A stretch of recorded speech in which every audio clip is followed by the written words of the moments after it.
The bright fluorescent lights of Atlanta Memorial Hospital illuminated the busy rehabilitation ward where Sarah Jenkins worked her usual 12-hour shift. At 32 years old, she had been a nurse for 8 years, and her dark skin had a healthy glow despite the long hours she spent indoors. Her colleagues often praised her for her gentle touch with patients and her ability to make everyone feel comfortable, no matter their condition. That Wednesday morning started like any other. Sarah tied her curly black hair into a neat bun, adjusted her blue scrubs, and began her rounds. She checked her patient charts and noticed a new admission. Marcus Thompson, age 34, spinal cord injury from a car accident 3 months ago. The notes mentioned he was a former professional basketball player for a European league. Room 407 needs assistance, a voice called over the intercom. Sarah grabbed her supplies and headed down the corridor, her comfortable white sneakers making soft sounds against the polished floor. When she entered the room, she found Marcus trying to reach for a cup of water on his bedside table. "Let me help you with that," Sarah said, moving quickly to assist him. As she handed him the cup, their eyes met, and she noticed they were a warm shade of brown, filled with determination rather than the usual sadness she saw in many patients' eyes. "Thank you," Marcus said with a genuine smile that made the corners of his eyes crinkle. "I'm still getting used to asking for help. Used to be able to dunk a basketball from the free throw line, and now I can't even grab a cup of water." Sarah arranged his pillows while checking his vital signs. "I read that you play basketball professionally. Europe, right?" Marcus nodded, his short black hair catching the morning sunlight from the window. 5 years in Spain. Was heading to try out for the Atlanta Hawks when the accident happened. He said this without bitterness, which surprised Sarah. Throughout that first day, Sarah noticed how Marcus interacted with other staff members and patients. Despite being confined to his bed, he had a way of lifting everyone's spirits. He told jokes to the elderly patient next door who was recovering from hip surgery. He thanked every nurse and orderly by name, remembering small details about their lives that they had shared. During his physical therapy session, Sarah watched from the nurse's station as Marcus worked with the therapist. Sweat beaded on his forehead as he attempted the exercises, his athletic build still visible despite 3 months of limited mobility. What caught her attention wasn't his physical strength, but his mental fortitude. When he couldn't complete a movement, he didn't get frustrated. Instead, he would take a deep breath and try again. "He's different from other patients," commented Maria, another nurse on duty.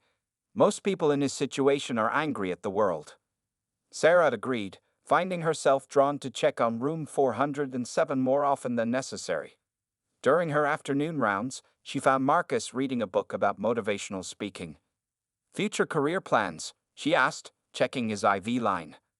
"Life's too short to waste time feeling sorry for myself," Marcus replied. "Figure I can use my story to help others.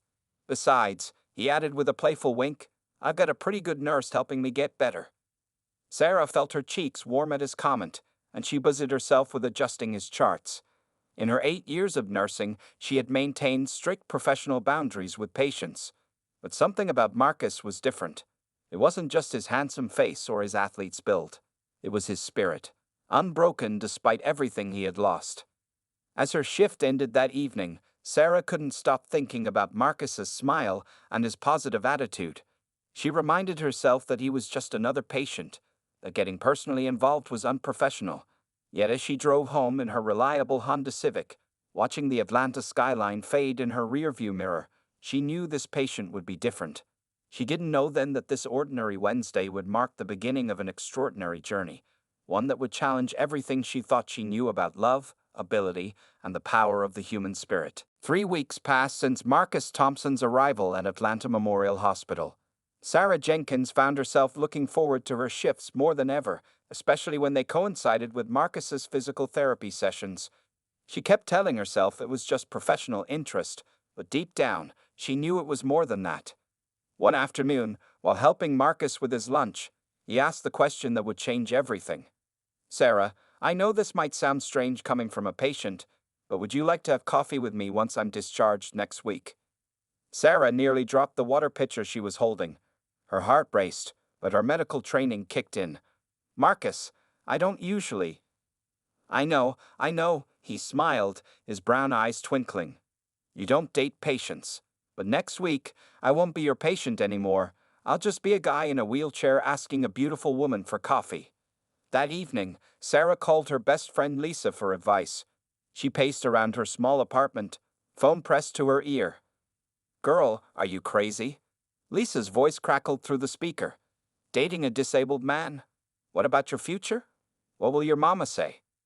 Sarah sank into her comfortable blue couch, thinking about Lisa's words. Her mother, a strong-willed woman who had raised 3 children alone after their father passed, always had big dreams for her only daughter. Find yourself a doctor or a lawyer, she would say, someone who can give you the life you deserve. But Sarah couldn't stop thinking about Marcus's smile, his kindness to others, and his determination during therapy sessions. The wheelchair seemed less and less important every time they talked. The day after Marcus's discharge, they met at a small coffee shop near the hospital. Sarah arrived first, wearing jeans and a yellow sweater that complemented her dark skin. She felt nervous, playing with the sugar packets on the table. When Marcus wheeled himself in, wearing a crisp blue shirt and navigating his chair with confidence, her nervousness melted away. You look different outside the hospital, Marcus said, positioning his wheelchair at the table. More relaxed. Their coffee date turned into 3 hours of conversation. Marcus told her about growing up in Chicago, his basketball scholarship to college, and his dreams of becoming a motivational speaker. Sarah shared stories about her childhood in Atlanta, her journey to becoming a nurse, and her love for cooking soul food like her grandmother taught her. When Sarah finally told her family about Marcus, the reactions were mixed. Her younger brother James thought it was cool that she was dating a former professional athlete. Her older sister Patricia worried about the practical challenges, but it was her mother's reaction that hurt the most. Baby, her mother said during Sunday dinner, life is already hard enough for a black woman in this world. Why make it harder on yourself? Sarah put down her fork and looked her mother in the eye. Mama, when you raised us alone after Daddy died, did you think about what was easy, or did you think about what was right? That question hung in the air, and something shifted in her mother's expression. Later that evening, as Sarah was leaving, her mother hugged her tight and whispered, "Just be sure he treats you right, baby girl." Over the next few months, Sarah and Marcus created their own rhythm. She learned to help him transfer from his wheelchair when needed, though he was fiercely independent. He taught her about adaptive sports and showed her videos of wheelchair basketball games that left her amazed. They discovered that love didn't care about standing or sitting. It cared about the way Marcus made her laugh, the way he remembered every detail she told him, and how he looked at her like she was the most beautiful woman in the world. One evening, as they watched the sunset from Piedmont Park, Marcus turned to Sarah. "You know what's funny?" he said. "Everyone thinks you're some kind of saint for dating a guy in a wheelchair, but they don't see that you're just a woman who fell in love with a man. The chair is just furniture." Sarah squeezed his hand, watching the orange sky fade to purple. She realized that breaking down barriers wasn't just about proving others wrong. It was about following your heart even when the path looked different from what everyone expected. 6 months into their relationship, Sarah and Marcus faced the everyday challenges that came with dating someone with a disability, but their love grew stronger with each obstacle they overcame. Their Saturday mornings often started at Marcus's adapted apartment, where Sarah would bring fresh pastries from the local bakery. One particular morning, Sarah watched in amazement as Marcus showed her his morning routine. His apartment had been modified with lower countertops and wider doorways. He moved with grace in his wheelchair, reaching for cups in his accessible kitchen cabinets. "You know," he said, making them coffee, "most people think I need help with everything, but I got this whole independent living thing down pretty good." Sarah sat at his kitchen island, admiring how he had organized everything to be within reach. "I'm learning so much from you," she said. "Remember when I tried to help you into the car last month without asking?" They both laughed at the memory. Marcus had firmly but kindly told her that he preferred to transfer himself from his wheelchair to the car seat. It was one of many lessons they learned together about respect, independence, and communication. Their first big challenge came when Marcus invited Sarah to a wheelchair basketball game where he coached. Some of her coworkers at the hospital saw them together for the first time. Later, she overheard them whispering in the break room. "She must be really desperate," one nurse said. "Or maybe she's just after his insurance money." Sarah walked into the break room, her head held high. "Actually," she said, pouring herself a cup of coffee. "I'm with Marcus because he's the most amazing man I've ever met. And if you took time to know him, you'd see that too." The room fell silent, and Sarah walked out, her hands shaking but her spirit strong. That evening, she told Marcus about what happened. They were at her apartment, where she had rearranged the furniture to create wider paths for his wheelchair. Marcus listened carefully while helping her chop vegetables for dinner. They had discovered he was quite good at kitchen prep work from his seated position. "You know what's funny?" Marcus said, expertly dicing an onion. "Before my accident, I never had to prove my worth to anyone. Being a basketball player was enough. Now, people either think I'm helpless or that anyone who loves me must have an ulterior motive." Sarah put down her cooking spoon and moved to stand beside him. "Well, I do have an ulterior motive," she smiled. "I'm only with you because you make the best cornbread in Atlanta." Their laughter filled the kitchen, but they both knew they were dealing with serious issues. Together, they learned to handle the stares in restaurants, the well-meaning but offensive comments from strangers, and the constant assumptions about their relationship. Marcus taught Sarah about the daily realities of living with a disability. She learned to spot accessible entrances, to check if restaurants had suitable seating, and to plan ahead for outings. Meanwhile, Sarah helped Marcus see that accepting help didn't make him less independent, it just meant they were a team. One rainy Sunday, they decided to try cooking together in Marcus's kitchen. Sarah wanted to teach him her grandmother's famous mac and cheese recipe. As they worked side by side, with Marcus mixing ingredients from his wheelchair while Sarah handled the stove, they created their own method of sharing the kitchen space. "You know what this is?" Marcus asked, as he expertly grated cheese.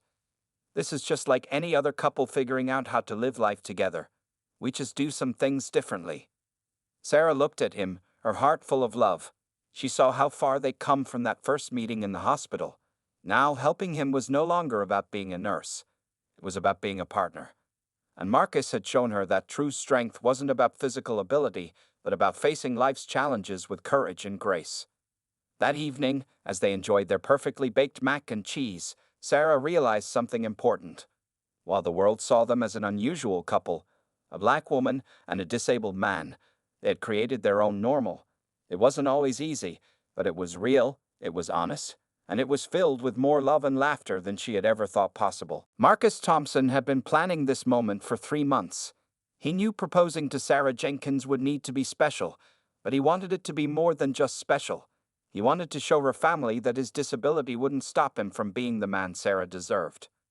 The Sunday afternoon family gathering at Sarah's mother's house seemed like any other.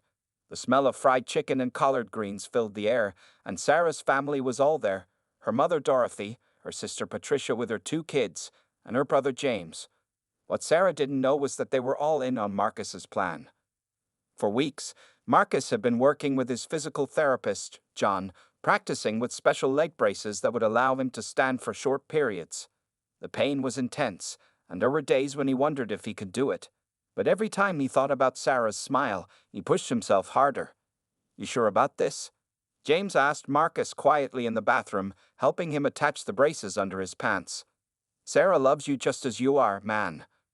Marcus adjusted his collar, checking his reflection in the mirror. "That's exactly why I want to do this," he replied. "Because she loves me as I am, but she deserves to see how far I'll go for her." In the living room, Sarah was helping her mother arrange desserts, completely unaware of what was about to happen.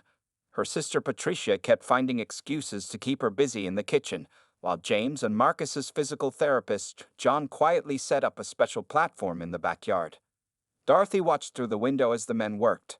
Over the past year, she had gone from being worried about her daughter dating a disabled man to seeing Marcus as the son she never had. She saw how he treated Sarah with respect and love, how he made her laugh, and most importantly, how he never let his disability define their relationship. At exactly 3:00 p.m., James called everyone to the backyard for what he claimed was a family photo.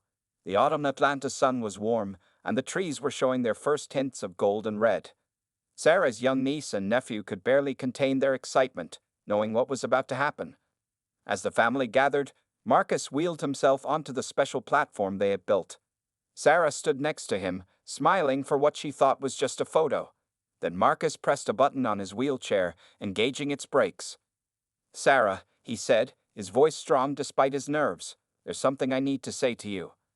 Before Sarah could respond, Marcus gripped the handles John had attached to the platform.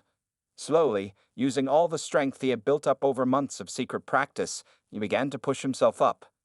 Sarah's hands flew to her mouth as she watched Marcus rise from his wheelchair, supported by the leg braces and his own determination. "Oh my God," Sarah whispered, tears already forming in her eyes.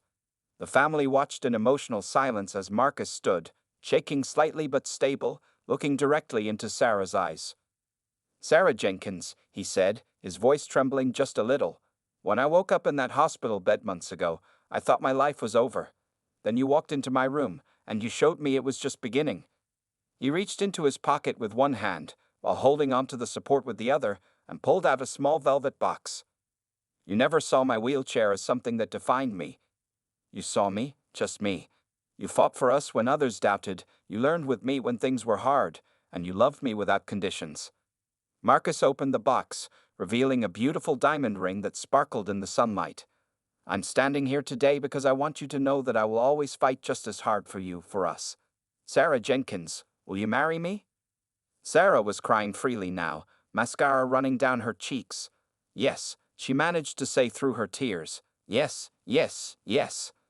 The family erupted in cheers as Sarah carefully hugged Marcus, mindful of his balance. Dorothy was crying and clapping, while the kids jumped up and down with excitement. Even James, who tried to act tough, wiped away a tear. As Marcus slowly lowered himself back into his wheelchair, Sarah knelt beside him, still holding his hand. He slipped the ring onto her finger, and it fit perfectly, just like they fit perfectly together. "I can't believe you did all this," Sarah said, admiring how the ring caught the light. "You didn't have to stand up to propose to me." Marcus touched her cheek gently. "I know I didn't have to. I wanted to. Because that's what love does. It makes you want to do the impossible." Wedding planning brought new challenges and joys for Sarah and Marcus. They sat in Sarah's living room one evening, surrounded by bridal magazines and venue brochures. Sarah's mother Dorothy had taken charge of many details, transforming from an initial skeptic to their biggest supporter. "The Hamilton Garden venue is beautiful," Sarah said, showing Marcus pictures on her tablet, "but the ramp is too steep for comfortable access." Marcus squeezed her hand. "Baby, don't choose a venue just based on my wheelchair. We can figure something out." But Sarah shook her head firmly. "This is our day, both of ours. Everything needs to be perfect for both of us." She had already turned down 3 beautiful venues because they weren't wheelchair-friendly enough. Dorothy surprised them both by finding the perfect solution, the newly renovated Crystal Lake Event Center. It had elegant wide hallways, smooth transitions between indoor and outdoor spaces, and an accessible altar platform. Even the dance floor was perfectly level with no raised edges. "Now this," Marcus said during their venue tour, smoothly navigating his wheelchair through the spacious reception area, "this is where I can see us celebrating with everyone." Planning their wedding registry brought unexpected moments of humor. Sarah's sister Patricia went with them to the department store, where they found themselves looking at traditional items with a different perspective. "Do we really need a step stool?" Sarah laughed, holding up the display model. "Everything in our house is already at wheelchair height." Marcus grinned. "Put it on the list anyway. You might need it to reach all those high shelves I can't get to." They registered for practical items that would work for their life together: lower-mounted kitchen accessories, adaptive cooking tools that Marcus could easily use, and organization systems that would make their shared home comfortable for both of them. The question of dancing at their wedding concerned Marcus until Sarah's brother James introduced them to a dance instructor who specialized in adaptive movement. For weeks, they practiced wheelchair dance techniques in secret. Marcus learned to guide his chair in smooth patterns while holding Sarah's hands, creating beautiful movements that were uniquely theirs. "See?" Sarah said after one practice session, slightly out of breath and smiling. "Fred Astaire and Ginger Rogers have nothing on us." Choosing their wedding attire brought its own set of considerations. Marcus worked with a specialized tailor who understood how to adapt a tuxedo for someone who would be seated throughout the ceremony. The pants were carefully designed to look elegant while being comfortable, and the jacket was cut to prevent bunching. Sarah found her dream dress at a boutique owned by a black designer who understood exactly what she wanted. The flowing white gown was not only beautiful but designed with practical touches. No long train that could get caught in wheelchair wheels, an elegant but secure beading that wouldn't catch on anything during their dance. One evening, while reviewing their guest list at Marcus's apartment, Sarah noticed him being quieter than usual. "What's on your mind?" she asked, setting aside the seating chart they'd been working on. Marcus wheeled himself to the window, looking out at the Atlanta skyline. "I was just thinking about how many people doubted us at first. My old teammates who thought you were just feeling sorry for me. Your coworkers who couldn't understand what you saw in me, even your mama." Sarah moved to stand beside him. "And now look. Mama's ordering everyone around like a general, making sure everything's perfect for our day. You know what the best part is?" Marcus turned to face her. "Nobody's calling this the wheelchair wedding anymore.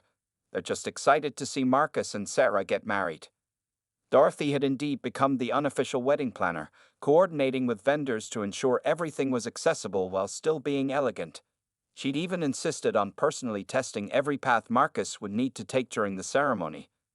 As their wedding day approached, Sarah and Marcus felt ready. They had created a celebration that represented both of them, not focusing on adaptations and accommodations, but on love, family, and joy. Their careful planning meant that on their big day, Marcus's wheelchair wouldn't be an obstacle, but just another part of their unique love story. What they didn't know was that Marcus had one more surprise in store, something that would make their wedding day even more memorable than they could imagine. The morning of Sarah and Marcus's wedding dawned bright and clear over Atlanta. Sarah woke up in her old bedroom at her mother's house, where tradition dictated she spend the night before her wedding. Sunlight streamed through the window, making her engagement ring sparkle on the bedside table. What Sarah didn't know was that across town, Marcus had been awake since 5 a.m., preparing for something extraordinary. In his apartment, Dr. Wilson, his rehabilitation specialist, and 2 physical therapists were already setting up specialized equipment that had been kept secret for months. "Are you sure you want to do this today?" Dr. Wilson asked, checking Marcus's vital signs. "There's no guarantee it will work perfectly." Marcus sat in his wheelchair, determination written across his face. "I've been practicing for 6 months.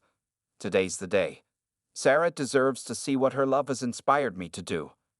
Few people knew that Marcus had been part of an experimental medical program combining cutting-edge technology with intensive physical therapy. Every day after Sarah left for her nursing shifts, he had been working with the medical team, pushing his body to its limits. Meanwhile, at Dorothy's house, the bridal preparation was in full swing.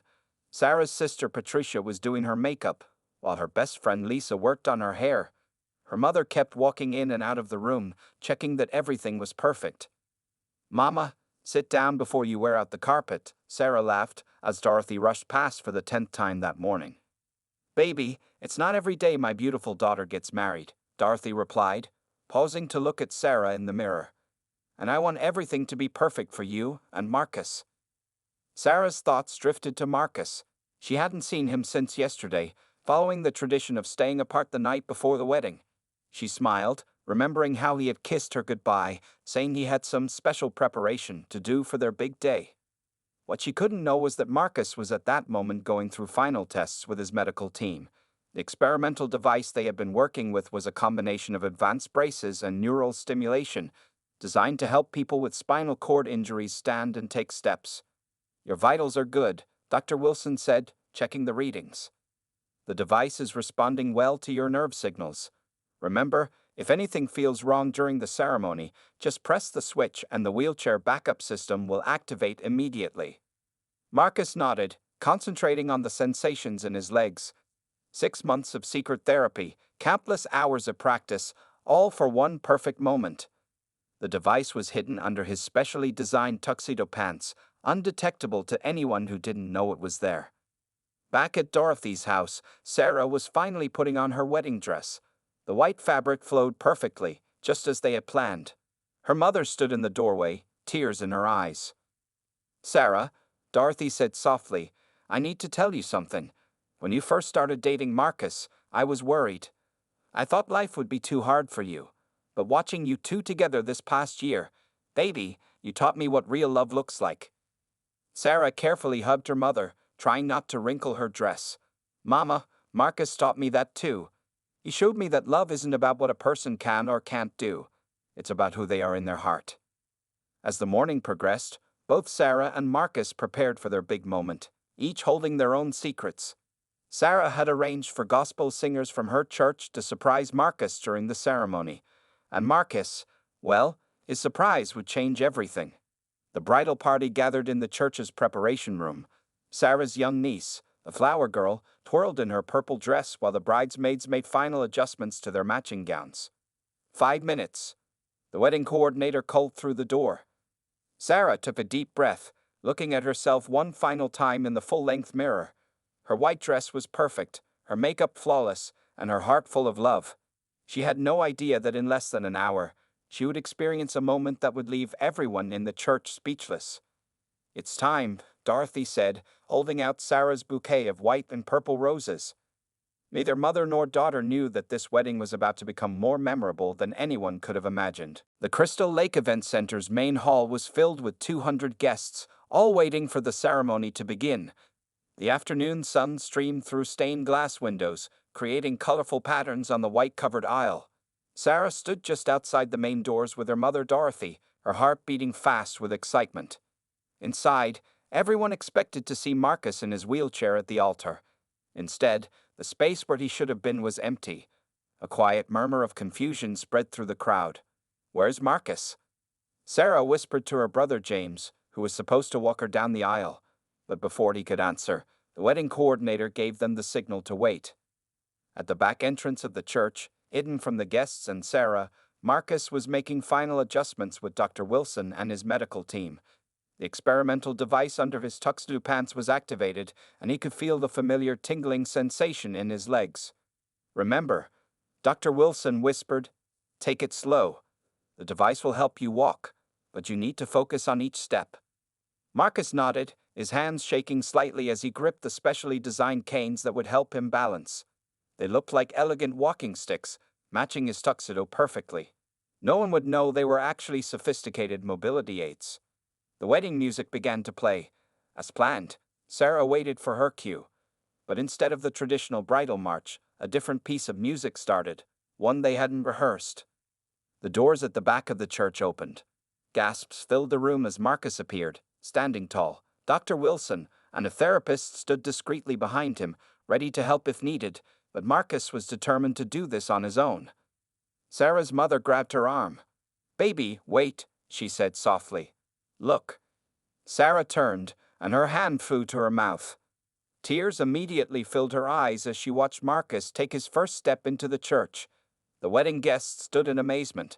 Some were crying, others were filming with their phones, but everyone was witnessing what seemed like a miracle. Step by step, Marcus made his way down the aisle. Each movement was careful and deliberate.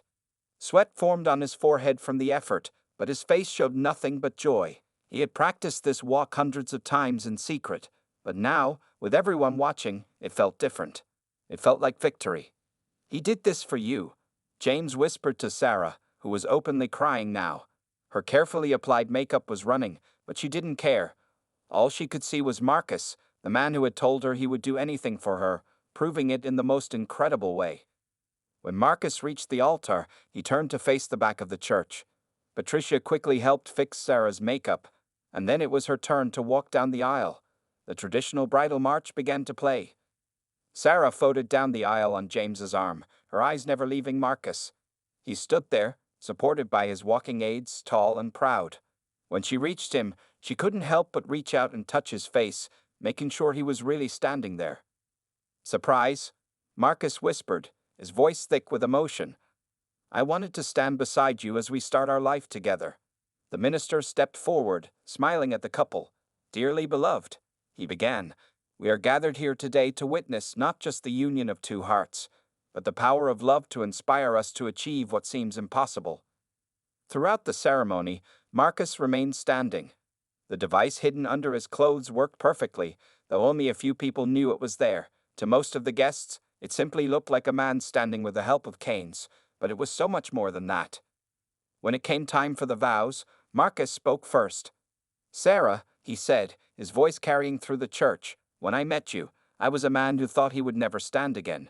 But your love gave me the strength to try. Today, I stand before you, promising to spend the rest of my life showing you the same kind of love that lifted me to my feet. Sarah could barely speak through her tears, but her words came from her heart. Marcus, you've shown me that love knows no boundaries.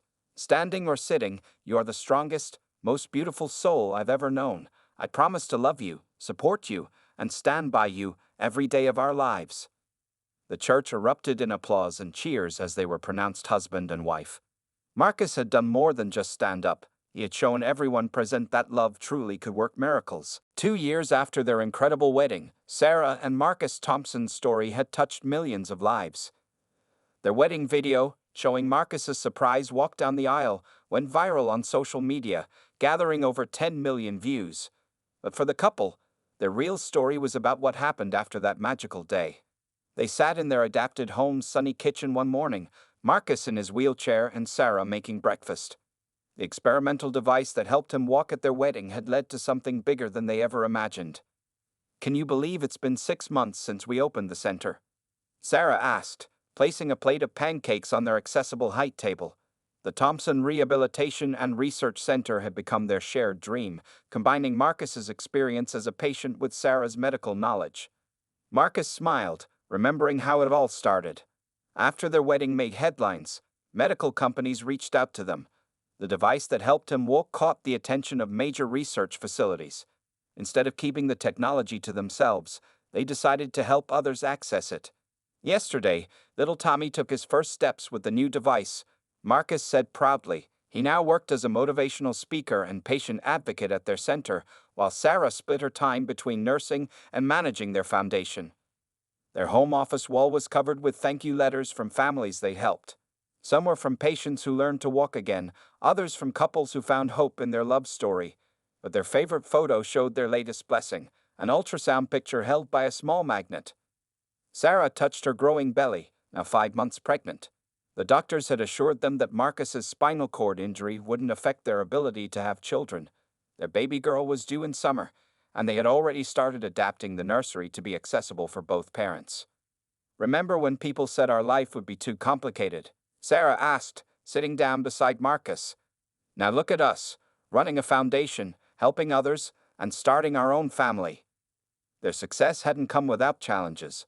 Marcus still used his wheelchair most days, saving the walking device for special occasions and therapy sessions with other patients. Some days were harder than others, but they faced everything together. Dorothy, Sarah's mother, had become their biggest supporter and spokesperson. She often gave interviews about how her initial doubts had transformed into deep admiration for their relationship. "My son-in-law taught me that disability doesn't define a person," she would say. "Love and determination do." The couple had started a support group for other interracial and disabled couples.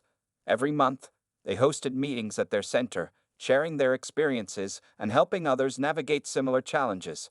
Marcus often told new couples, "The wheelchair isn't the biggest thing in our relationship, it's just part of who we are, like Sarah's beautiful curly hair or my bad jokes."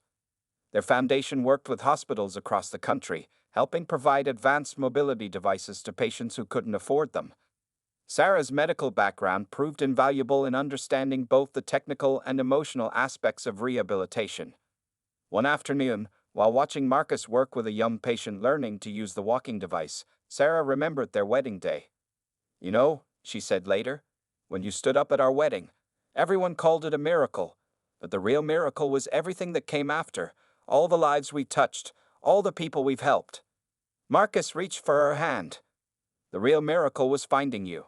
Everything else, the walking device, the foundation, our baby girl on the way, it all happened because you saw me as a man who could do anything, not just a guy in a wheelchair." Their story continued to inspire others. They were invited to speak at medical conferences, featured in documentaries, and consulted on hospital accessibility programs. But at home, they were just Sarah and Marcus, a couple in love, expecting their first child, and building a life that was uniquely theirs. As they prepared for their baby's arrival, they knew their journey was far from over. The nursery was ready, with its specially designed changing table that Marcus could use from his wheelchair. Their center was thriving, helping more patients every day. And their love had grown stronger, proving that when two hearts truly connect, nothing is impossible. "You know what the best part is?" Marcus said, touching Sarah's belly as their baby kicked. Our daughter will grow up knowing that love doesn't see limitations. She'll know that when two people believe in each other, miracles happen every day.